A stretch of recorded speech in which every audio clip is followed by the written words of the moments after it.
All right, welcome, Buff fans. I am Brian Howell, and joined by Nikki Edwards from the CU Sports Report on the Rivals Network. And Nikki, you and I are we're gonna hope to not get pummeled by some rain here. I mean, it is that time of year that it could happen. Yeah, Colorado weather, you don't know what you're going to expect. Same with this football team, since we're here talking about them today. But luckily, the football gods and whoever's up there has been protecting us from inclement weather for, I think, the time we're going to be talking together. Yeah. Expert analysis right there. So, you and I just came from Lindsay's Deli. We got to give a shout out to Lindsay, and great sandwiches there. I just Googled best deli in Boulder. I don't know if anybody else has an opinion, but I thought it was pretty good. And what do you think? We got a sweet potato soup sample, and it was honestly delicious. I didn't get the soup today. I got the chipotle chicken salad. Great sandwich, great flavors, and complimentary pickle.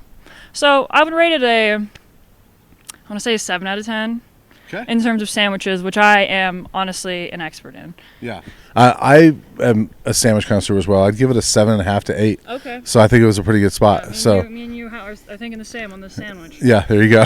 Well, we're gonna not gonna give sandwich reviews too much on this one, but we're gonna talk some CU football, and we were talking like what topics should we hit, and really we just kind of go with whatever here because we could do this again later this summer, and we have a couple months to prepare. So let's just kind of start off with there's so many newcomers on this team.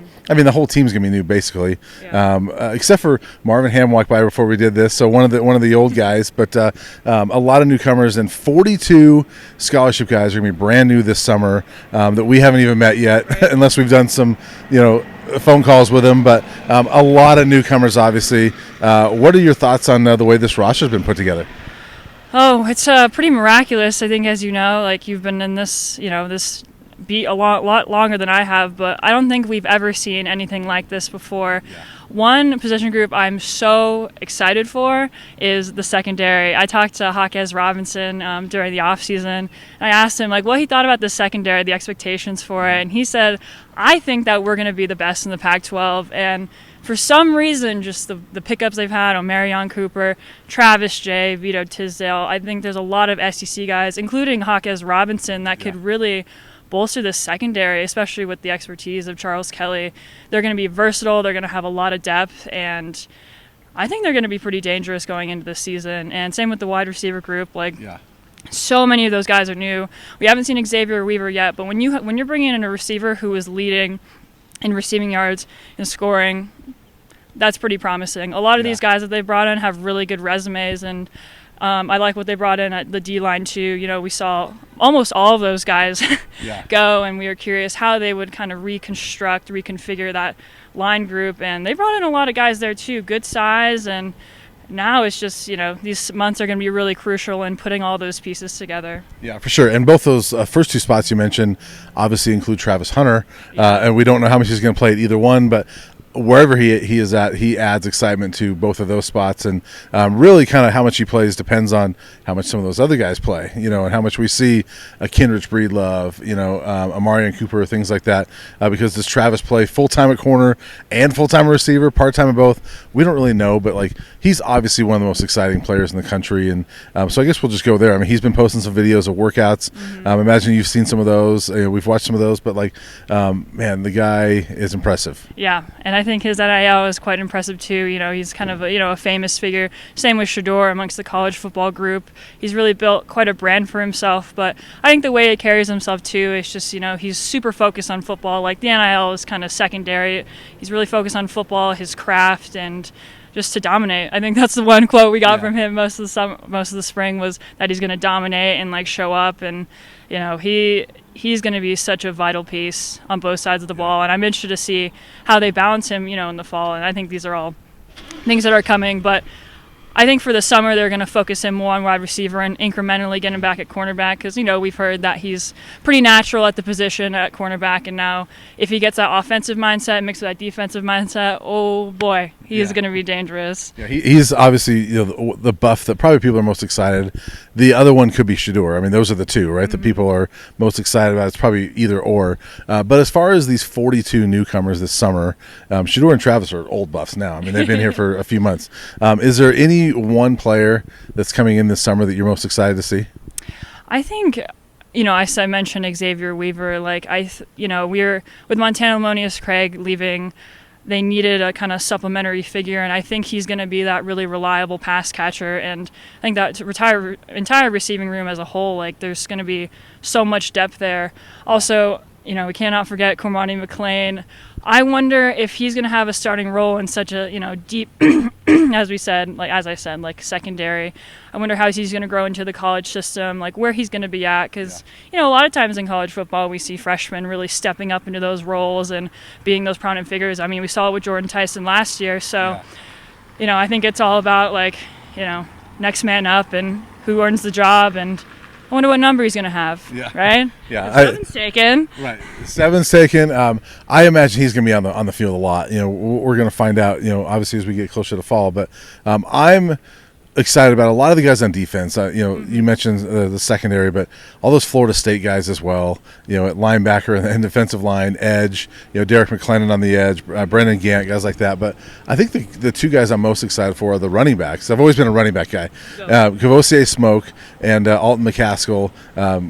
Smoke coming from Kentucky, McCaskill from Houston.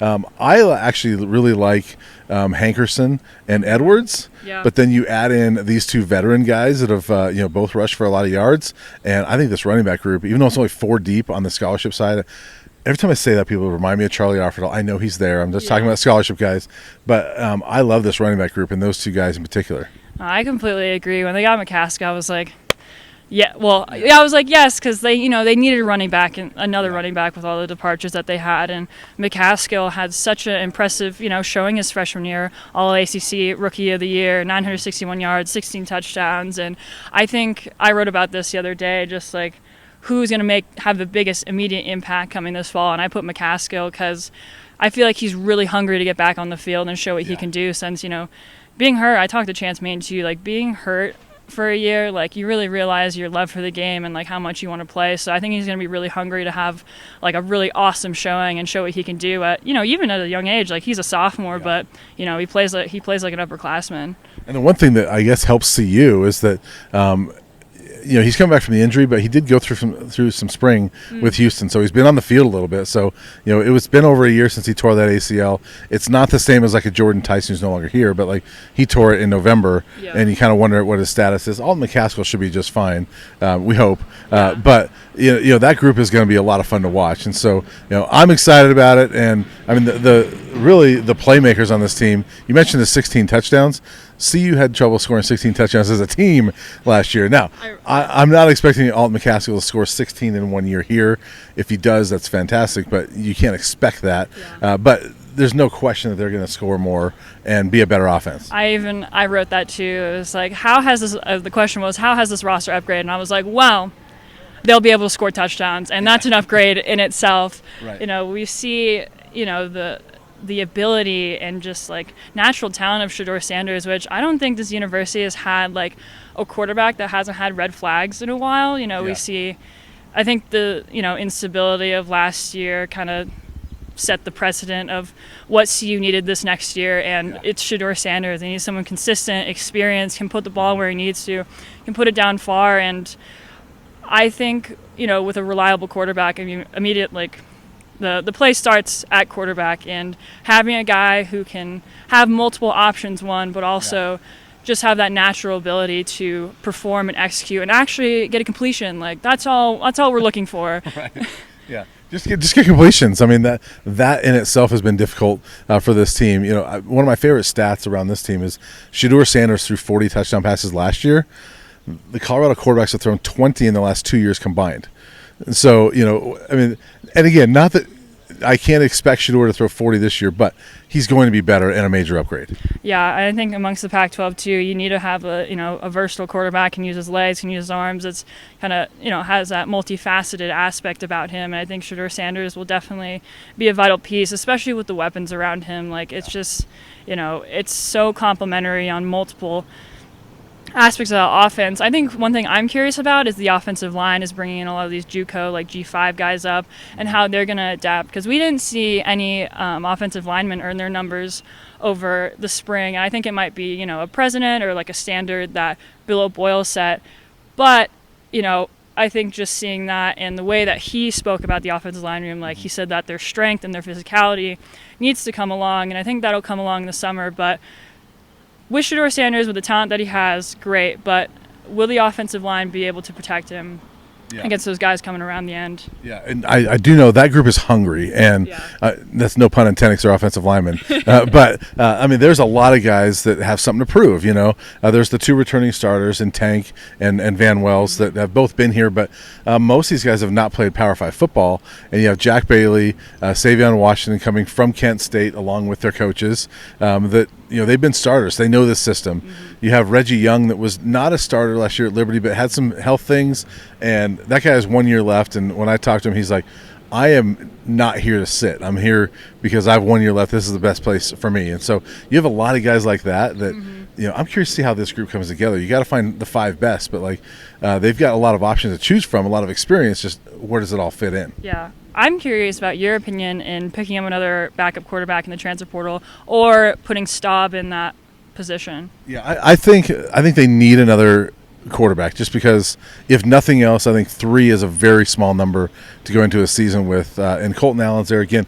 When we say these numbers, I talk about, you know, scholarship, and Colton Allen's a walk-on. Don't forget about the walk-ons. Yeah, but you want 4 scholarship quarterbacks, I think, at least 4. So I think they need another one. Staub, I think very well. If he's the best guy and he wins that job, then great. But I still think you want, you know, even if Staub's the guy, your third guy is Kaysen Weissman that is just getting here, and that's tough for a freshman. I don't care how good he is. Well, I do care how good he is, but you know what I mean. You know, if you're a phenomenal player, you can do it. But like a lot of freshman quarterbacks cannot really get here in the summer and be ready to play. And so I think you want a third ready to play quarterback. And, you know, Staub to me can be ready to play, but you kind of want that third guy. Yeah. You know, if, you know, God forbid anything, you know, as we saw last year, like nothing is guaranteed in the quarterback room. Like injuries happen. It's, you know, an unfortunate reality of the game. But with 4 capable running backs, you rely on the run game. I'm also too. I think another concern as the months have passed, as recruiting has happened, as we're picking up guys, what's going to happen with the tight ends, and is Louis Passarello going to be the number 1 guy? Like he has good size to block, and I think we saw like some short passes, some short catches from him in the spring game. I think the one concerning thing is just his lack of experience just from last season, and he wasn't really in that rotation very much. So I think I'm curious to learn more about him and what the coaches see in him, and if I think they need to pick up another experienced tight end. Yeah, I agree with you. I think they need another one. That group is so raw, you know, and they've all been here. I mean, that's the one group, like, there's some groups, like receiver is completely new. You know, quarterback's almost completely, well, it is completely new scholarship-wise. Tight end is, like, completely returning guys. You know, there's only 3 of them, but I think Louis Passarello did a great job of taking advantage of Caleb Fourier not being out there this spring. I think Fourier's got the most talent, but we've got to see where he's at with his foot injury. I think if he is healthy, he's the guy, but then Passarello really took advantage of it this spring. And then you have Eric Olson there, you know, who's, you know, was the top recruit in the class a couple years ago. So there's some talent there, but you do want one other guy. Yeah. And since I am thinking about concerning things, I think just one thing that I saw in the spring game that was really concerning was special teams. If you have 2 block kicks in a game and you bring it back for a full return, like that is so concerning to me. And I think, you know, more practice makes perfect, but I think you need more flexibility in that leg and a little bit more length. And I'm hoping Mata can really grow a little bit and develop and you know, make those 40-yard kicks. Like there's been plenty of time, you know, the game's coming down to a kick and, you know, you're 40 yards out, maybe even 50 yards out. Like you need to be confident in your ability to get it down there. Like it's something that we overlook, but I think the special teams unit has a lot to prove at the moment just from what we've seen from the spring game. Yeah, and part of that too, obviously, is they got to figure out the coverage part of it, you know, the blocking scheme. You know, Mata was automatic, you know, last year at Jackson State. So, you know, there's a lot more we can get into, you know, later this summer. But, you know, I think that's probably good for this one. We were able to avoid the rain. So anything else you want to add? Just excited for that CU schedule. They're both on the primetime Saturday slot. Exciting to see you getting that, you know, I mean, recognition. Of course, this whole program has been getting national recognition, but It's gonna be kicked off in a really big way this fall. Yeah. I guess we'll go there because one last thing. There's been a lot of people that have. Some people have been upset about 10 a.m. kickoff here. As a college student, yeah, I understand. The concern of waking up early and pre-gaming and getting ready for the game and tailgating and all of that. If you're a committed CU fan, you will do it regardless of the time. I woke up at 6 a.m. on my graduation and I started then. If you have an important event to go to and you really want to get to it, you'll find out a way to, flip around your schedule. I understand it's early. It is early, but we'll all be there to support the Buffs, I think. Yeah, my theory is, number one, it's really good for Colorado to be in that time slot. Yeah. And number two, those of you that like to tailgate and all that, you've got 3 months to plan that and figure out your schedule. Get the day off from the night off from work the previous night, whatever you got to do. You have 3 months to figure it out. People will figure it out. I think it'll be just fine. I still think the students are going to show up. It's the first home game for Deion Sanders. It's an event. People love an event, and it's a football game. I get it. It's an event. People are going to be here. What game are you most excited for? Well, I think Nebraska. I think that's pretty obvious. But TCU as well. I mean, I would probably say TCU, I guess, because I just want to see this team. The spring game was a cool event, but even Coach Sanders said it during the spring ball. He's like, just because you're going against your own group, he goes, that one side might not be very good, so you look good. Mm-hmm. And so we want to see what they look like against a real team. Yeah.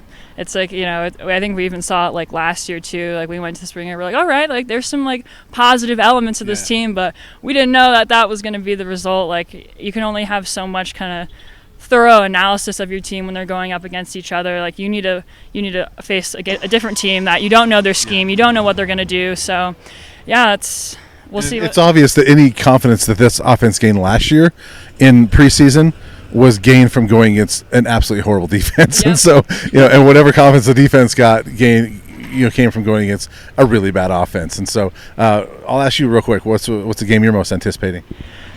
Oh, man. I mean, I would say TCU, Nebraska, too. I think USC. is an interesting one. But also, I don't think we give Utah enough credit most of the time because, USC is like LA, so flashy, blah, Caleb Williams, Heisman, which all fair points. Fair points.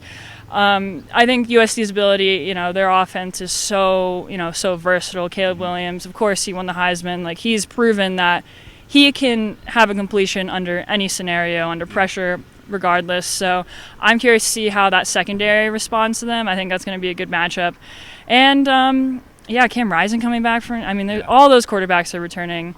Utah, but if I were to say from a fan perspective, I would say Nebraska because I don't think I've ever fully been invested in a Nebraska game. Right.